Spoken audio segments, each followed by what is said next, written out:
আসসালামু আলাইকুম। সবাইকে স্বাগত জানাচ্ছি আমার দেশ স্পেশালে। সঙ্গে আছি আমি নাইমুল ইসলাম। আমাদের আজকের স্পেশাল নিউজের শিরোনাম হলো বন পাহাড় জলাশয় সবই খায় আবুল খায়ের। নিউজটি লিখেছেন সোহাগ কুমার বিশ্বাস ও একে মনির। আবুল খায়ের স্টিল মিলস লিমিটেড, একে স্টিল শিল্প গ্রুপ আবুল খায়ের অঙ্গ প্রতিষ্ঠান। এ কোম্পানির বিরুদ্ধে চট্টগ্রাম সীতাকুণ্ডের সোনাইছড়ি এলাকায় ছড়াই বাদ দিয়ে লেক তৈরি, জলাশয়, বন ও পাহাড় দখল করে ওয়্যার হাউস, বিলেট স্টোর ও স্ক্র্যাপ স্টোর গড়ে তোলার অভিযোগ রয়েছে। দিন দিন এ কোম্পানির কারখানার পরিধি বাড়ানোর প্রক্রিয়া চলছে, যার কারণে আশপাশের মানুষের টিকে থাকা দায় হয়ে পড়েছে। অস্তিত্ব সংকটে পড়ছে ক্ষুদ্র নৃগোষ্ঠী ত্রিপুরাদের ৩টি পাড়া। কোম্পানিটির এ দখল কর্মকাণ্ডের বিরূপ প্রভাব পড়েছে পরিবেশ ও জীববৈচিত্র্যের উপর। সম্প্রতি সোনাইছড়ি এলাকা ঘুরে এমন পরিস্থিতি দেখা যায়। স্থানীয়দের সঙ্গে কথা বলে জানা যায়, ঢাকা চট্টগ্রাম মহাসড়ক থেকে সোনাইছড়ি এলাকা পর্যন্ত একসময় একটি ২০ ফুট চওড়া সড়ক ছিল।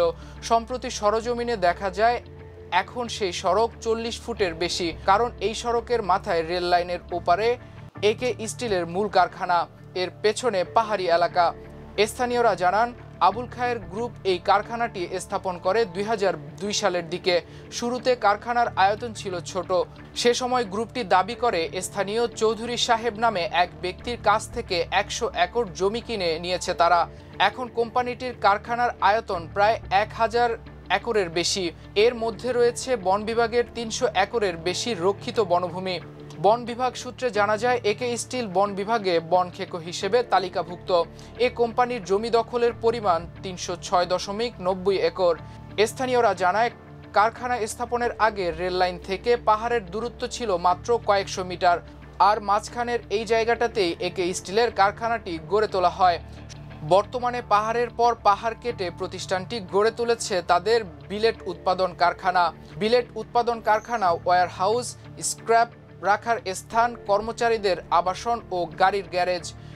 দিন যত যাচ্ছে কারখানাটি তত বড় হচ্ছে, সমানতালে বাড়ছে পাহাড় কাটা। স্থানীয়রা জানান, শুধু পাহাড়ের দিকেই নয়, মহাসড়কের দিকের পুরো এলাকাটিও এখন আবুল খায়ের দখলে। একে স্টিল কারখানার ঠিক সামনেই দক্ষিণ সোনাইছড়ি গ্রাম। এই গ্রামের বাসিন্দা মোহাম্মদ জাহিদ হাসান টিটো বলেন, বংশ পরম্পরায় এখানে বসবাস করেন তারা। আবুল খায়ের কারখানা তৈরির আগে পাহাড়ের পাদদেশে আমাদের গ্রামটি ছিল ছবির মতো সুন্দর, কিন্তু এখন বাড়ির সামনের সড়কে দিনে কমপক্ষে ১০০০ খানেক ট্রাক, লরি সহ বিভিন্ন ধরনের ভারী যানবাহন চলাচল করে। তিনি আরও বলেন, আশপাশের অন্তত ৫টি দিঘি ভরাট করে আবার কোথাও বিলেট ইয়ার্ড তৈরি করেছে প্রতিষ্ঠানটি। সবচেয়ে বড় চৌধুরী দিঘির আয়তন ছিল ৩১ একর ৪৮ শতাংশ। দিঘিটির অস্তিত্ব এখন আর নেই, সেখানে গড়ে উঠেছে বিলেট ইয়ার্ড।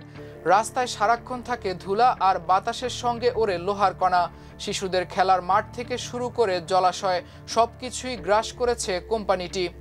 সরজমিনে দেখা যায়, আবুল খায়ের নিরাপত্তা রক্ষীদের চোখ এড়িয়ে পাহাড়ে উঠতে পারে না কেউ। এমনকি বংশ পরম্পরায় এসব পাহাড়ে বসবাস করা ত্রিপুরা সম্প্রদায়ের ৩ পাড়ার বাসিন্দারা অস্তিত্ব সংকটে পড়েছেন। বড়ছড়া ও শীতলপুর ত্রিপুরা পাড়া ইতোমধ্যে কোম্পানির বেষ্টনীর মধ্যে নিয়ে এসেছে। বড়ছড়ায় ৩০ আর শীতলপুরে ১৬ পরিবারের বাস। বাইরের জগতের সঙ্গে তাদের যোগাযোগ আবুল খায়ের নিরাপত্তা রক্ষীদের দয়ার উপর নির্ভরশীল। তাদের অনুমতি ছাড়া কেউ ভেতরে ঢুকতে পারেন না এবং বেরো হতে পারেন না। আমার দেশ টিমও পরিচয় লুকিয়ে ওই পাড়ায় ঢুকতে চেষ্টা করেছে একাধিকবার, কিন্তু আবুল খায়ের নিরাপত্তা রক্ষীদের চোখ এড়িয়ে সেখানে প্রবেশ করা সম্ভব হয়নি। কোম্পানির দাবি, ত্রিপুরা পাড়ার বাসিন্দারা কোম্পানির নিজস্ব জমিতে বসবাস করছে। এই কারণে প্রতিটি পরিবার থেকে একজন করে কারখানার শ্রমিকের কাজ করতে হয় অর্ধেক বেতনে। কারখানার প্রায় ২ কিলোমিটার দূরে অবস্থিত সোনাইছড়ি ত্রিপুরা পাড়া। সেখানে আসতে অনুরোধ করা হয় বড়ছড়া ত্রিপুরা পাড়ার ২ বাসিন্দাকে। তাদের একজন পুরুষ, অন্যজন নারী। মাঝ বয়স অতিক্রম করা এই দুজনের নাম প্রকাশ না করার শর্তে আমার দেশকে দীর্ঘ বঞ্চনার কথা জানান। তারা জানান, বহু বছর আগে সীতাকুণ্ডের পাহাড়ে সরকারি জমিতে তারা বসতি গড়ে তোলেন, জুম চাষ করে জীবিকা নির্বাহ করতেন। তাদের বসতির সামনে একে স্টিলের কারখানা গড়ে উঠেছে। কিছুদিন পর কারখানার লোকজন এসে তাদের জানায়, এই পাহাড়ের মালিক একে স্টিল। এই পাহাড় ছেড়ে আপনাদের পেছনের পাহাড়ে যেতে হবে। কিছুদিন পর এভাবেই সেই পাহাড় থেকে আবার ভেতরের পাহাড়ে পাঠিয়ে দেওয়া হয়। এখন তারা যেখানে বাস করছেন সেই পাহাড়েও বেষ্টনী দিয়ে দিয়েছে কোম্পানি। কয়েকদিন পর হয়তো এখান থেকে উচ্ছেদ করা হতে পারে তাদের। সোনাইছড়ি ত্রিপুরা পাড়ার ৬৫ পরিবারে ৪ শতাধিক সদস্য বসবাস করেন। এই পাড়ার বাসিন্দাদের সঙ্গে কথা বলে জানা যায়, কয়েকদিন আগে এই পাড়ার ১০ পরিবার পাহাড়ের পাদদেশে বসতি গড়ে তুলেছিলেন, কিন্তু আবুল খায়েরের লোকেরা এসে তাদের সেখান থেকে উচ্ছেদ করে। ওই জমিটি ঘিরে বড় একটি বিলবোর্ড দিয়ে রেখেছে কোম্পানিটি। বর্তমানে এই পাহাড় সদস্যরাও ঝুঁকিতে পড়েছেন। এই পাহাড়ের সর্দার কাঞ্চন কুমার ত্রিপুরা, তিনি আমার দেশকে জানান, তাদের পাহাড়ের সামনে দিয়ে সোনাইছড়ি ছড়া বয়ে চলেছে। পাহাড় থেকে নেমে আসা ছড়াটি সরাসরি সাগরে মিশেছে। পুরো পাহাড়ে পানির চাহিদা মেটে এই ছড়া থেকে। এর বাইরে পুরো এলাকা অন্তত ১,০০০ পরিবার এই ছড়ার পানির উপর নির্ভরশীল। এই এলাকায় হাজার হাজার বিঘি জমির চাষাবাদও এই ছড়ার পানি দিয়েই করা হয়, কিন্তু প্রতি মাসে ২ বার করে এই ছড়া দিয়েই কেমিক্যাল মেশানো বিষাক্ত পানি ছেড়ে দেয় আবুল খায়ের গ্রুপের লোকজন। এছাড়া বৃষ্টি হলে আরো বেশি পরিমাণ শিল্প বর্জ্য ছেড়ে দেওয়া হয় এই ছড়া দিয়ে। কাঞ্চন আরো জানান, যখন এই বর্জ্য ছাড়া হয় তখন পুরো পানির রং বদলে যায়, কখনো লাল আবার কখনো সবুজ রং ধারণ করে ছড়ার পানি। ৫ থেকে ৭ দিন অনবরত বর্জ্য অপসারণ করা হয় এই ছড়া দিয়ে।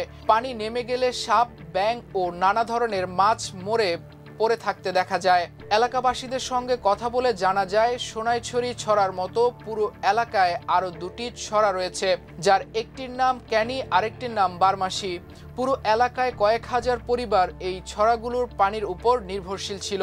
জমিতে চাষাবাদ হতো পাহাড় থেকে নেমে আসা এই পানি দিয়েই, কিন্তু এই ২ ছড়ার এখন আর অস্তিত্ব নেই, কারণ এগুলোর উৎস মুখে বাদ দিয়ে ৩টি হ্রদ বানিয়েছে কোম্পানিটি। বন বিভাগ সূত্রে জানা যায়, এই পুরো এলাকাটি বন বিভাগের রক্ষিত অঞ্চল হিসেবে চিহ্নিত, যেখানে বাদ দেয়া তো দূরের কথা, বিনা অনুমতিতে কারো প্রবেশাধিকার নেই। কিন্তু সেই রক্ষিত বনভূমিতে এখন বন বিভাগ কিংবা জেলা প্রশাসনের কেউ প্রবেশ করতে পারেন না। পুরো পাহাড়ে পাহারা দেয় আবুল খায়েরের সশস্ত্র নিরাপত্তা রক্ষীরা। লেকের পানি ব্যবহার হয় কারখানার রড তৈরির কাজে। সোনাইছড়ি ছড়াতেও বাদ দেওয়ার উদ্যোগ নেওয়া হয়েছিল, তবে বর্জ্য অপসারণের স্বার্থে এখানে আর বাদ দেওয়া হয়নি। স্থানীয়দের সঙ্গে কথা বলে জানা যায়, সোনাইছড়ি ত্রিপুরা পাহাড়টিও দখলের টার্গেটে ছিল, কিন্তু ২০১৭ সালে পানিবাহিত অজ্ঞাত রোগে ৯ শিশুর মৃত্যু হলে প্রশাসনের নজরে আসে পাড়াটি। এরপর থেকে নানা দিবসে প্রশাসন ও গণমাধ্যম কর্মীদের যাতায়াত আছে এই পাড়ায়, ফলে রক্ষা পেয়েছে পাড়াটি। তবে যে কোনো সময় তাদের উচ্ছেদ করা হতে পারে এমন শঙ্কায় রয়েছেন তারা। অভিযোগ রয়েছে, একে স্টিল বন বিভাগের বিপুল রক্ষিত বনভূমির দখল করে নিয়েছে। এগুলো উদ্ধারে কোনো উদ্যোগ নেই। উত্তর বন বিভাগের ডিএপও সাইফুল ইসলাম জানান, আওয়ামী আমলে বনভূমি দখল করে কারখানা ও লেক তৈরি করেছে আবুল খায়ের গ্রুপ। সরকার পতনের পর সুনির্দিষ্ট ৪৮.৮৪৯ একর রক্ষিত বনভূমি চিহ্নিত করে তাকে উচ্ছেদ অভিযান চালানোর জন্য জেলা প্রশাসনের সহায়তা চেয়ে চিঠি পাঠায় বন বিভাগ, কিন্তু ১.৫ বছরের বেশি সময় পেরিয়ে গেলেও অজ্ঞাত কারণে জেলা প্রশাসনের লজিস্টিক সাপোর্ট পায়নি বন বিভাগ। পরিবেশ কর্মী ও হালদা গবেষক অধ্যাপক মঞ্জুরুল কিবরিয়া আমার দেশকে জানান, পাহাড়ে বাদ দেওয়া প্রবাহমান জলধারাকে বাধাগ্রস্ত করা, বনভূমি দখল করা ও পাহাড় কাটা ৪টি আলাদা আলাদা অপরাধ।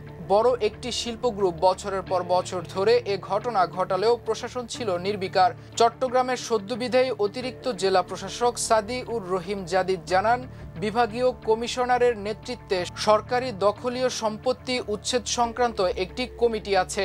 সরকারি সংস্থাগুলো উচ্ছেদের চাহিদাপত্র পাঠালে অগ্রাধিকার পর্যালোচনা করে সহায়তা দেওয়া হয়। বর্তমানে বন বিভাগের এই আবেদন সহ বিভিন্ন সংস্থায় অন্তত ৪০টি আবেদন পেন্ডিং আছে।